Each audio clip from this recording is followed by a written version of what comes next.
প্রত্যেক বক্তাই আমাদের বক্তব্যের মধ্য দিয়ে এটি প্রমাণ করে যাব যে পলিথিন ব্যবহার বন্ধে সচেতনতা নয়, আইন বেশি জরুরি। বিশ্ববিদ্যালয় পর্যায়ে আমাদের প্রতিপক্ষের সংগ্রাম আমাদের কাছে যুক্তি সহগত মনে না হয় আমি আমাদের সংগ্রাম করে যাচ্ছি।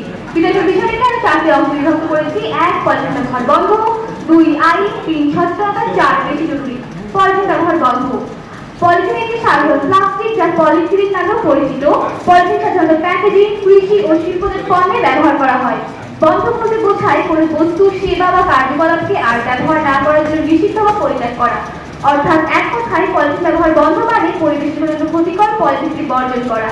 আইন আইন হলো সমাজ রাষ্ট্র কর্তৃক গৃহীত ও বলবৎ নিয়মকানুনের সমষ্টিতে সকলকে মানতে হয়। 3 সচেতনতা। সচেতনতা বলতে বোঝায় কোনো বিষয় সম্পর্কে সঠিক জ্ঞান বা উপলব্ধি থাকা, যা ব্যক্তিগত ও সামাজিক উভয় ক্ষেত্রেই প্রযোজ্য।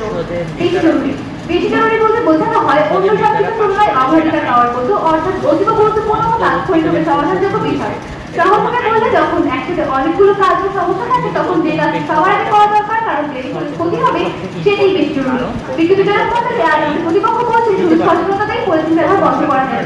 কিন্তু প্রতিপক্ষ সচেতনতা দিয়ে যদি এত কাজ হতো তাহলে ট্রাফিক আইন, ট্যাক্স বা দুর্যোগ আইনের কোনো দরকারই হতো না।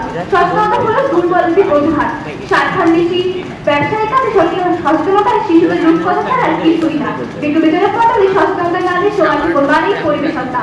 আর যখন প্রতিদিন কোটি কোটি পলিথিন জমি, নদী, মাটি, পরিবেশ ধ্বংস করছে তখন সচেতনতা প্রতিরোধের মানে পৃথিবীকে ধীরে ধীরে মৃত্যুর দিকে চলে যাওয়া।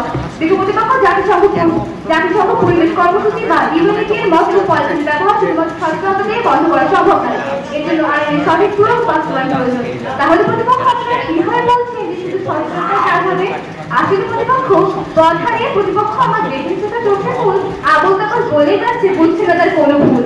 কিন্তু প্রতিপক্ষ সবাই জানে পলিথিন ক্ষতিকর, তবুও তারা এটি ব্যবহার করছে কারণ এটি শ্বাসকরিয়া কম হলে। যারা সামান্য লাভের নিজের স্বার্থে পরিবেশ ধ্বংস করছে তাদের কাছে সচেতনতা বুঝিয়ে আনার কোনো নৈতিকতাই নেই।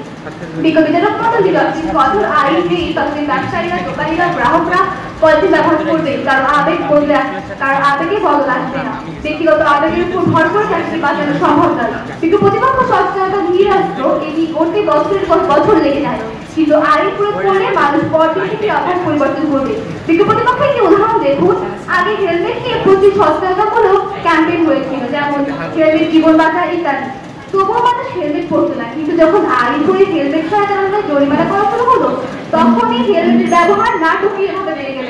প্রতিপক্ষ একই ব্যাপার পলিথিনের ক্ষেত্রে 2002 সালে যখন আইন করে পলিথিনের ব্যবহার বন্ধ করা হয়েছিল তখন পলিথিন ব্যাপক হারে কমে গিয়েছিল। কিন্তু পরে যখন আইন শিথিল হয়ে যায় তখন আবার পলিথিন ব্যবহার বেড়ে যায়। প্রতিপক্ষ সচেতনতা একটি ব্যক্তিগত ইচ্ছা, কিন্তু আইন হলো বাধ্যবাধকতা যা প্রত্যেকেই মানতে হয়। যখন আইন করে পলিথিন ব্যবহারে শাস্তির ব্যবস্থা করা হবে তখন মানুষ শাস্তির ভয়ে হলেও পলিথিন ব্যবহার বন্ধ করবে। তাই আজ আমরা দৃঢ় কণ্ঠে বলে দিতে চাই, পলিথিন ব্যবহারে সচেতনতা নয়, আইন বেশি জরুরি। ধন্যবাদ।